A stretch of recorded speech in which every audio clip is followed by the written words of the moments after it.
નમસ્કાર દર્શક મિત્રો, સિટી ન્યૂઝમાં આપ સૌનું સ્વાગત છે। સમાચારોની શરૂઆત કરતા પહેલા એક નજર આજના મુખ્ય સમાચારો પર। દાદરા નગર હવેલીના સેલવાસની 5 hotel cum bar and restaurant બંધ કરવાના તંત્રને આદેશ। મામલતદાર કચેરીની ઈ ધરા કેન્દ્રમાં કેન્દ્રનું પોપડા ફરી પડ્યું। વાપી ચલા રોડ પર હિટ એન્ડ રનનો મામલો, આરોપીની કરાઈ ધરપકડ।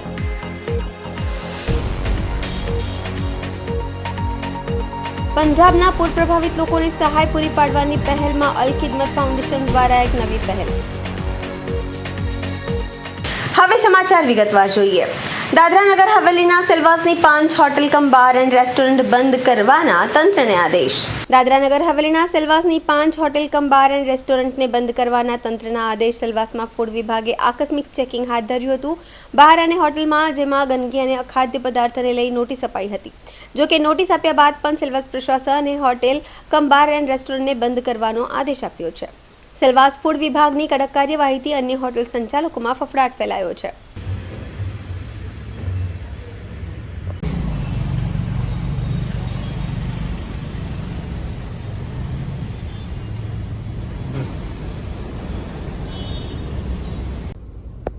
दिखना चाहिए पूरा ऐसे वही ना, तो अपने हाथ में।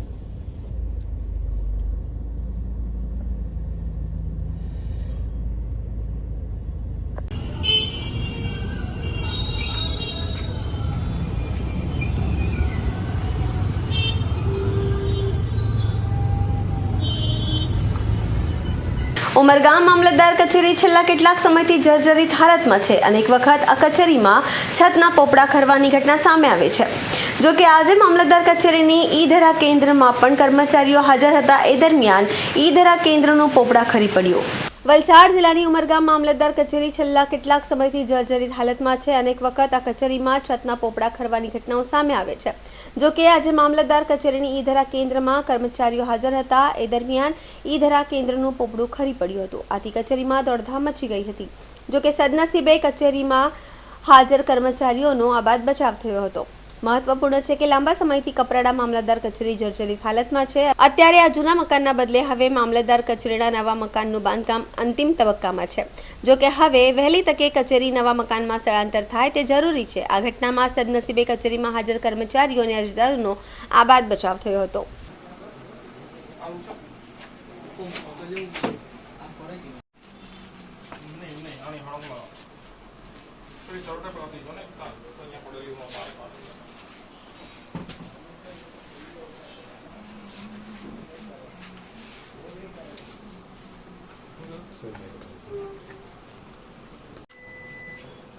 ભાઈ તને કાલે લેવા બોલાવ્યો હતો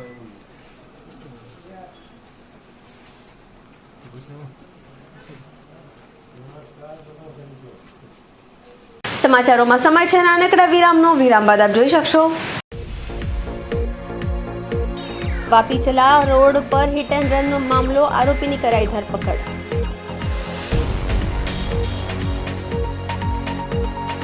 પંજાબના પૂર પ્રભાવિત લોકોને સહાય પૂરી પાડવાની પહેલમાં અલ ખિદમત ફાઉન્ડેશન દ્વારા એક નવી પહેલ।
આપનું સ્વાગત છે। વાપી-ચલા રોડ પર હિટ એન્ડ રનનો મામલો, વાપી ટાઉન પોલીસે એક આરોપીની કરી ધરપકડ। વાપી-ચલા રોડ પર હિટ એન્ડ રનનો મામલો, વાપી ટાઉન પોલીસે એક આરોપીની ધરપકડ કરી આરોપી કાર ચાલક વિજય રાયની ધરપકડ કરવામાં આવી છે। દમણથી દારૂના નશામાં પરત ફરતા એક ચેકપોસ્ટ નજીક બેને અડફેટે લીધા હતા। ઘટનામાં એક મોપેડ ચાલક પિયુષ શાહનું થયું હતું મોત, જ્યારે એક હોમગાર્ડ જયેશ નાયકાને ગંભીર ઈજા થઈ હતી। સીસીટીવીના આધારે પોલીસે આરોપીની ધરપકડ કરી આરોપી વિરુદ્ધ અપરાધ મનુષ્યવધની કલમ હેઠળ ગુનો દાખલ કરવામાં આવ્યો છે। વાપી દમણ રોડ ઉપર મોડી રાત્રે ડાભેલ ચેકપોસ્ટ પાસે એક હિટ એન્ડ રનની ઘટના બનેલી। આ ઘટનામાં એક ક્રેટા ચાલકે એક મોટરસાઇકલ ચાલક અને એક હોમગાર્ડને ટક્કર મારેલી, જે બનાવમાં મોટરસાઇકલ ચાલકનું ઘટના સ્થળે મૃત્યુ થયેલું અને હોમગાર્ડને ગંભીર પ્રકારની ઈજાઓ થયેલી। આ બાબતે વાપી ટાઉન પોલીસે અકસ્માતનો ગુનો રજીસ્ટર કરેલ અને તપાસ શરૂ કરેલ હતી। આ તપાસ દરમિયાન પોલીસને એવું જાણવા મળેલ કે જે ક્રેટા ચાલક છે એ દારૂનું સેવન કરી અને પોતાનું વાહન ચલાવતો હતો, જેના કારણે આ ઘટના બનેલી હતી। આ ઘટનામાં પોલીસે આરોપીની ધરપકડ કરેલી છે। આરોપીનું નામ છે વિજય ગંગા પ્રસાદ રાય, જે પ્રમુખ રેસિડેન્સી ચલામાં રહે છે અને લેબર કોન્ટ્રાક્ટનો ધંધો કરે છે। આરોપી જે તે સમયે ઘટના સ્થળથી ભાગી ગયેલો હતો। પોલીસે ટેકનિકલ સર્વેલન્સ અને સીસીટીવી આધારે આરોપીને બેકટ્રેક કરેલો અને આ તપાસમાં જાણવા મળેલું કે આરોપીએ નશો કરી અને પછી પોતાનું વાહન ચલાવેલું હતું, જેના આધારે પોલીસે આ ગુનામાં ભારતીય ન્યાય સંહિતાની કલમ 105 એટલે કે સાપરાધ મનુષ્યવધની કલમનો ઉમેરો કરેલો છે। આરોપીની ધરપકડ કરેલી છે, આરોપીના રિમાન્ડ મેળવેલા છે અને ગુનામાં જે વપરાયેલ ક્રેટા કાર અને આરોપીનો મોબાઈલ ફોન કબજે કરેલ છે। કેટલું ગંભીર કહી શકાય? આ જે કલમનો ઉમેરો કર્યો છે એ ખૂબ જ ગંભીર પ્રકારની કલમ છે। ભારતીય ન્યાય સંહિતાની કલમ 105 જે સાપરાધ મનુષ્યવધ છે અને જેની અંદર 10 વર્ષ સુધીની સજાની જોગવાઈ છે। વાપી વાઇબ્રન્ટ બિઝનેસ પાર્કમાં યોજાયેલા રક્તદાન શિબિરમાં 556 યુનિટ રક્ત ભેગું કરાયું, જ્યારે આઈ ચેકઅપ, ડેન્ટિસ્ટ, ફિઝિયોથેરાપી અને વિભાગમાં પણ મોટી સંખ્યામાં લોકોએ ચેકઅપ કરાવીને કેમ્પને સફળ બનાવ્યો। વાપીના વાઇબ્રન્ટ પાર્કમાં રક્તદાન શિબિરમાં 256 યુનિટ રક્ત એકત્રિત કરાયું છે। વાઇબ્રન્ટ બિઝનેસ પાર્કમાં યોજાયેલ રક્તદાન કેમ્પમાં 256 યુનિટ રક્ત ભેગું કરાયું, જ્યારે આઈ ચેકઅપ, ફિઝિયોથેરાપી અને ડેન્ટિસ્ટ વિભાગમાં પણ મોટી સંખ્યામાં લોકોએ ચેકઅપ કરાવી કેમ્પને સફળ બનાવ્યો હતો। વાપી જીઆઈડીસીના નેશનલ હાઈવે નંબર 48 ઉપર આવેલ વાઇબ્રન્ટ બિઝનેસ પાર્કના પ્રમુખ રોહિતભાઈ સોમપુરાનો જન્મદિવસ, જેને વર્લ્ડ પાત્ર ઓડિટોરિયમ રક્તદાન, આઈ ચેકઅપ, ફિઝિયોથેરાપી તેમજ દાંતની ચકાસણી અંગેનું કેમ્પનું આયોજન કરવામાં આવ્યું હતું।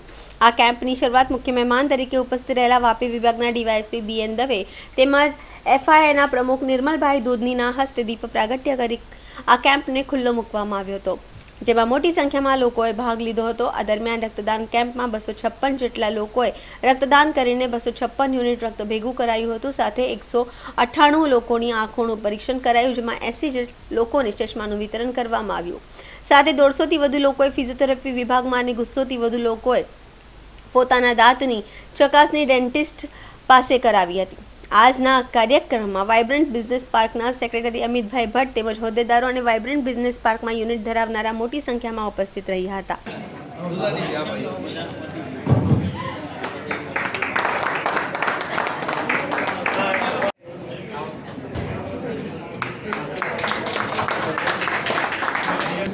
રોહિતભાઈ, આજે બ્લડ ડોનેશન કેમ્પ રાખવામાં આવ્યો છે, શું જરૂરિયાત રહે છે બ્લડની અહીંયા આગળ વાપી?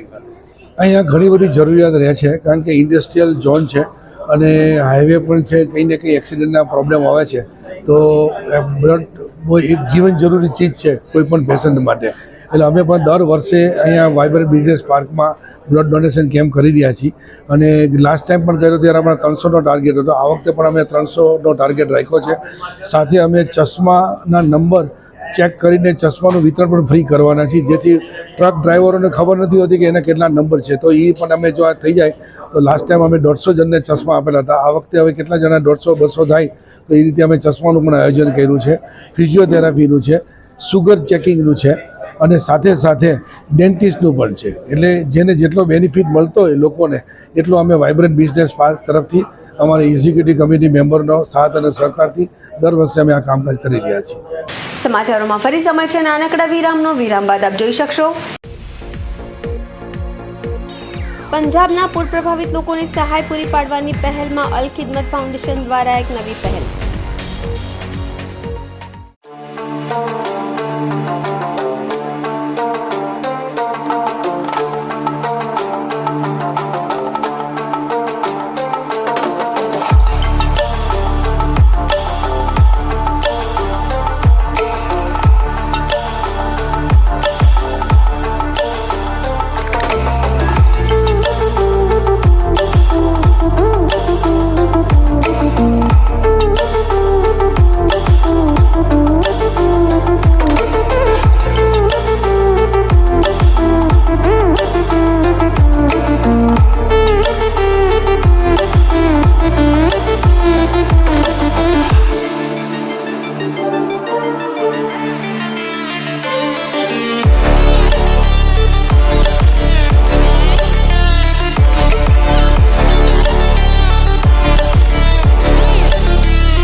સ્વાગત છે। પંજાબના પૂર પ્રભાવિત લોકોને સહાય કરી પૂરી પાડવાની પહેલમાં અલ ખિદમત ફાઉન્ડેશન દ્વારા નાની દમનના સિટી સેન્ટર નજીક એક ખાસ કાર્યક્રમનું આયોજન કરવામાં આવ્યું। આ કાર્યક્રમનો હેતુ પંજાબના પૂરગ્રસ્ત વિસ્તારોમાં તાત્કાલિક રાહત પ્રયાસો માટે જાગૃતિ ફેલાવવા અને સંસાધનો એકત્રિત કરવાનો હતો। પંજાબના પૂર પ્રભાવિત લોકોને સહાય પૂરી પાડવાની પ્રશંસનીય પહેલમાં અલ ખિદમત ફાઉન્ડેશન દમન દ્વારા આજે નાની દમનના સિટી સેન્ટર નજીક એક ખાસ કાર્યક્રમનું આયોજન કરવામાં આવ્યું હતું। આ કાર્યક્રમનો મુખ્ય હેતુ પંજાબના પૂરગ્રસ્ત વિસ્તારોમાં તાત્કાલિક રાહત પ્રયાસો માટે જાગૃતિ ફેલાવવા અને સંસાધનો એકત્રિત કરવાનો હતો। આ કાર્યક્રમમાં અલ ખિદમત ફાઉન્ડેશનના સ્થાપક અલહાજ ખુરશીદ માંજરા, દમન નગરપાલિકાના અધ્યક્ષ શ્રી એસપીભાઈ દમનિયા, કાઉન્સિલર શ્રીમતી જસી કૌર, દમન દીવ ભાજપ લઘુમતી મોરચાના પ્રમુખ અને ભૂતપૂર્વ mayor Shaukatbhai Mithani, step up foundation દમનના અધ્યક્ષ અને ભૂતપૂર્વ મેયર શ્રી ડીએનએચ અને ડીએનએચ ડીવીએસ અને ડીએનએચ ડીવીએસના ભૂતપૂર્વ મેયર ડીએન શ્રી મજીદભાઈ લધાની, દમન રોટરી ક્લબના પ્રમુખ શ્રી બલજીતસિંહજી, એડવોકેટ યુસુફભાઈ ઘિયા, દમન શીખ સમુદાયના કિરણજીતસિંહ ધામી, દમન આદિવાસી સમાજ પ્રમુખ ધીરુભાઈ ધોડી, જાવેદભાઈ શેખ, અતિકભાઈ લાખાણી, ફિરોઝભાઈ ખલીફા, મોહમ્મદ ઉમરભાઈ, અજમાનભાઈ સલમાની, ફાઉન્ડેશનના સદસ્યો અજમાનભાઈ, સલમાભાઈ અને નમાલભાઈ કાર્યક્રમમાં ઉપસ્થિત વિવિધ મહેમાનોને રાહત ફંડ શરૂ કરવા માટે ઉદારતાથી પ્રતિકાત્મક રકમનું દાન કર્યું હતું। આ કાર્યક્રમ દરમિયાન સર્વાનુમતે નિર્ણય લેવામાં આવ્યો છે કે અલ ખિદમત ફાઉન્ડેશનની એક સમર્પિત ટીમ નજીકના ભવિષ્યમાં પંજાબની મુલાકાત લેશે અને રાહત સામગ્રીનું સંકલન અને વિતરણ કરશે। દમનના રહેવાસીઓને નમ્ર વિનંતી છે કે તેઓ આ ઉમદા કાર્ય માટે ઉદારતાથી દાન આપે। દાન માટેની વિગતવાર આવશ્યકતાઓ, જેમાં સરળ યોગદાન માટે બારકોડનો સમાવેશ થશે, આગામી દિવસોમાં શેર કરવામાં આવશે। રાહત પ્રયાસો સંબંધિત ડેબિટ અને ક્રેડિટના પારદર્શક હિસાબો સાથે બધા દાતાઓને યોગ્ય રસીદો પૂરી પાડવામાં આવશે। अल खिदमत फाउंडेशन दमन की ओर से आज जो पंजाब बाढ़ पीड़ितों के लिए यहाँ पर जो आयोजित किया गया था एक मीटिंग यानी कैंपेन चलाया जा रहा है कि हम किस तरह से उनको मददरूप हो सके। यहाँ पर जो मेरे साथी आप दिख रहे हैं, मेरे साथ जो है विशाल भाई टंडेल, माजिद भाई, जसी मैम और करणजीत सिंह जी, बलजीत सिंह जी, शौकत भाई मिठानी, एसपी भाई दमनिया, सब लोग जो यहाँ पर आए हैं, प्रेस के मीडिया साथी, सबने देखा है। अभी हम एक सिख सेवा समाज जो है गुरुद्वारा दादर में जो सबसे बड़ा समाज है, वो लोग भी यहाँ पर फंड एकत्रित कर रहे थे, जिसमें एसपी भाई ने अभी 11,000 रुपये की मातबर दान की है डोनेशन। और हम ये भी बताना चाहते हैं लोगों को प्रेस और मीडिया के ज़रिए से कि आने वाले दिनों में अगर कुछ भी ज़रूरत पड़े, हम आपको जब वहाँ हमारी टीम अल खिदमत फाउंडेशन दमन की जाएगी तो हम आपको बताएंगे वहाँ किस चीज़ों की ज़रूरत 20 तारीख के बाद पड़ेगी। हम सबको बताएंगे, एक बारकोड जनरेट करेंगे, बाकायदे उसका आपको रिसीट मिलेगा और वो इनकम टैक्स एग्जेम्पशन भी रहेगा। ज़्यादा से ज़्यादा ज़रूरत अभी लॉजिस्टिक के हिसाब से उनको फ़ंड की होगी, ताकि वो जिस ज़रूरत हमको बता सके 20 सितंबर के बाद, वो ज़रूरत के हिसाब से हम वहाँ पर पहुँच कर उनको मददरूप हो सके। सारे मज़हब के लोग एकजुट होकर ये जो पहल की है, ये यकीनन दमन और दीव में एक काबिल तारीफ पहल है। दमन और दीव कभी भी इसमें पीछे नहीं हटता है। सारे मज़हब के लोग यहाँ पर आए अल खिदमत फाउंडेशन के साथ, और मैं सारे दमन के NGO के साथ खड़ा हूँ और उन सब से मिलकर हम पंजाब में और कहीं भी जहाँ भी आपदा आई है वहाँ पर मददरूप हो गए, ऐसी आशा रखता हूँ। धन्यवाद। जय हिंद, जय दमन। अगर कोई व्यक्ति दान देना चाहता है, डोनेशन देना, तो उसको कहाँ मिलना चाहिए या कोई नंबर आपने कुछ एक बारकोड हम ओपन में प्रेस मीडिया के जरिए जनरेट कर देंगे शाम तक, और ये सिख गुरुद्वारा का जो बारकोड है वो भी जनरेट कर देंगे। जो आप किसी भी माध्यम से डोनेशन देना चाहते हैं तो आप दे सकते हैं। आप प्रेस मीडिया के मार्फत से वो पब्लिक को बता सकते हैं। धन्यवाद। ઔદ્યોગિક નગરી વાપીમાં રસ્તાઓની ખરાબ હાલતના કારણે કોંગ્રેસે આજે વિરોધ પ્રદર્શન કર્યું। ઔદ્યોગિક નગરી વાપીમાં રસ્તાઓની ખરાબ હાલતના કારણે કોંગ્રેસે આજે વિરોધ પ્રદર્શન કર્યું હતું અને પીડબ્લ્યુડી ઓફિસની સામે 4 રસ્તા પર કોંગ્રેસ કાર્યકર્તાઓ સરકાર અને જવાબદાર વિભાગ સામે ઉગ્ર સૂત્રોચ્ચારો કર્યા હતા અને વહેલી તકે કામગીરી પૂરી કરવામાં આવે તેવી માંગ સાથે આવેદનપત્ર આપી રજૂઆત કરી હતી। ચોમાસાની શરૂઆતથી જ વાપીના રસ્તાઓની હાલત ખરાબ થઈ ગઈ છે। જો કે સૌથી મોટી રસ્તા સમસ્યા વાપી રેલવે ઓવરબ્રિજની છે। રેલવેનો જૂનો પુલ તોડી નવા પુલ બનાવવાની કામગીરી ચાલી રહી છે। જો કે 3 વર્ષ વીતી ગયા છતાં પણ બ્રિજનું કામ પૂરું નહીં થયું હોવાથી લોકો પરેશાનીનો સામનો કરી રહ્યા છે। બ્રિજનું કામ ગોકળ ગતિએ ચાલતું હોવાથી અત્યારે શહેરના એક તરફથી બીજી તરફ જવા માત્ર ફાટકનો જ સહારો છે, તેમજ આખા શહેરના ટ્રાફિકનું ભારણ હોવાથી લોકો કલાકો સુધી ટ્રાફિક જામ રહે છે અને લોકોને પરેશાનીનો સામનો કરવો પડે છે। લોકોની આ સમસ્યાને વાચા આપવા કોંગ્રેસ દ્વારા આજે વિરોધ પ્રદર્શન કરવામાં આવ્યું હતું। પીડબ્લ્યુડીની ઓફિસની સામે વિરોધ પ્રદર્શન કરી અધૂરા બ્રિજનું કામ વહેલી તકે પૂરું કરવામાં આવે અને શહેરના રસ્તાઓનું તાત્કાલિક રિપેરિંગ શરૂ કરવામાં આવે તેવી માંગ કરાઈ હતી। અને જો ટૂંક સમયમાં કામગીરી શરૂ નહીં થાય તો આગામી સમયમાં કોંગ્રેસ આ મુદ્દે આંદોલન કરશે તેવી પણ ચીમકી ઉચ્ચારી હતી. गायब है भाई गायब है,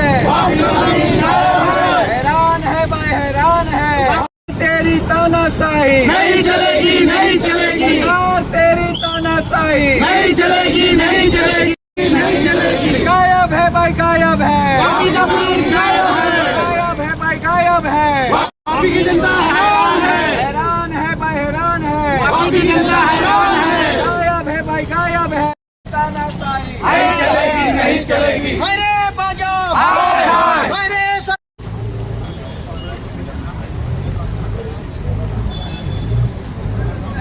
वापी का ब्रिज गायब है, हैरान है भाई हैरान है, वापी की जनता हैरान है, तेरी तानाशाही नहीं चलेगी नहीं चलेगी, गायब है भाई गायब है, वापी का ब्रिज गायब है.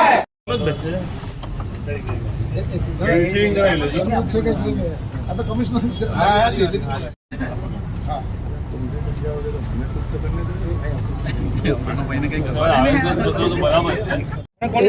આવેદનપત્ર અમે વાપી શહેર કોંગ્રેસ તરફથી આપવામાં આવ્યું છે, કારણ કે આ બ્રિજનું ખાતમુહૂર્ત કરીને મતલબ આજે 4 વર્ષ પૂરા થવા આવ્યા, તે છતાં મતલબ બ્રિજનું કામ 30% પણ નથી થયું. અને અહીંની વાપીની જનતા એટલી બધી હેરાન પરેશાન છે, કારણ કે તમારે સ્કૂલનું ભણતર મતલબ એજ્યુકેશન બગડી રહ્યું છે, કોઈનો વેપાર ધંધા બગડી રહ્યા છે, નોકરીયાતની નોકરી બગડી રહી છે, અને જે આવવા જવા માટે ઈસ્ટ ને વેસ્ટમાં મતલબ એટલા પરેશાન કે લોકોએ બાજુમાં ઘર લેવું પડે, રૂમ લેવું પડે ભાડુતરી, એવી પરિસ્થિતિ થઈ ગઈ. પણ આ સરકારમાં મતલબમાં અધિકારીઓ જાડી ચામડીના અધિકારીઓને કંઈ પલ્લી નથી, અને મતલબમાં એ લોકોને ખાલી પ્રજાને હેરાન કરવા સિવાય બીજું કંઈ આવડતું જ નથી. દરેક આ રોડ રસ્તા જો આ બ્રિજના કામ, દરેક બ્રિજના કામ અટકેલા છે, તો આ બ્રિજ મતલબમાં નહીં પૂર્ણ થાય છે. 10 અંડરબ્રિજનું કામ પણ હજુ મતલબમાં કોઈ એનું ઠેકાણું નથી.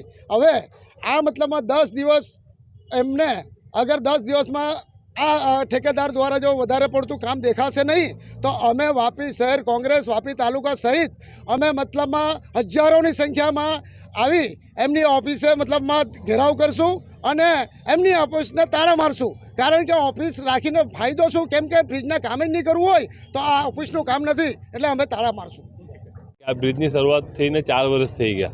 પહેલાં 1 કે 1.5 વર્ષ જે લોકોએ 2 વર્ષમાં પૂર્ણ કરવાની વાત હતી, એની જગ્યા પર 1.5 કે 2 વર્ષ તો ફક્ત એને તોડવામાં એ લોકો બગાડી નાખ્યા. અને આજે 4 વર્ષ પછી તમે જોઈ શકો કે બ્રિજનું 70% કામ હજુ બાકી છે. કાલે 1 કે 2 ગટર ચડાવીને એ બિલિંગ માટે, કારણ કે હું બી એક કોન્ટ્રાક્ટર છું, મને ખ્યાલ છે બિલિંગની પ્રક્રિયા, કે આ બિલિંગ માટે ગટર ચડાવ્યા, જેથી કરીને અમુક એમાં સ્લેબ હોય કે તમારા પિલર બનતા હોય તો આટલા % પૈસા નીકળે, ઉપર ગટર મૂકો તો આટલા % નીકળે, એની ઉપર સ્લેબ નાખો તો આટલા % નીકળે. બાકી તો તમે જોઈ શકો કે હજુ આપણે કોપરલી રોડ તરફનો જે ફાટો છે એમાં બિલકુલ કામગીરી થઈ નથી, કે અહીંયાથી આગળ જવાના રોડ પર બી કોઈ કામગીરી કરવામાં નથી આવી. એ જ પ્રમાણે ચલામાં જે આપણું સર્કલ છે, ગોલ્ડ કોઈન સર્કલની આગળ પણ કોઈ કામગીરી કરવામાં આવી નથી. મુશ્કેલી એટલે કે લોકો, છોકરાઓની સ્કૂલો, આજે નાના બાળકો બહુ બધા સ્વામિનારાયણ સ્કૂલમાં જાય છે, બહુ બધા વેસ્ટમાંથી ઈસ્ટમાં આવે છે. પહેલાં તો છોકરાઓને સવારે 7 વાગ્યાની સ્કૂલ હોય તો એને 5:30 વાગે નીકળી જવું પડે આ બ્રિજના કારણે, કારણ કે ગમે ત્યારે નાળું ભરાઈ જતું હોય, ગમે ત્યારે તમારી ટ્રાફિકની સમસ્યા ઊભી થાય, નાળામાં પાણી ભરાઈ જાય તો ફાટક એકમાત્ર આપણી પાસે જવામાં આવવાનો વિસ્તાર રહી જાય છે. ફાટકમાં બી એ લોકો બીજા એક્સેસ ચાલુ નથી કર્યા, એક વિચિત્ર ટાઈપનો એક્સેસ આપ્યો છે કે પ્રજા ત્રાહિમામ પોકારી ગઈ છે. સમાચાર પૂરા કરતા પહેલા એક નજર આજના મુખ્ય સમાચારો પર. દાદરા નગર હવેલીના સિલવાસની 5 hotel cum bar and restaurant બંધ કરવાના તંત્રને આદેશ. મામલતદાર કચેરીની ઈ-ધરા કેન્દ્રમાં કેન્દ્રનું પોપડા ખરી પડ્યું. વાપી ચલા રોડ પર હિટ એન્ડ રનનો મામલો, આરોપીની કરાઈ ધરપકડ.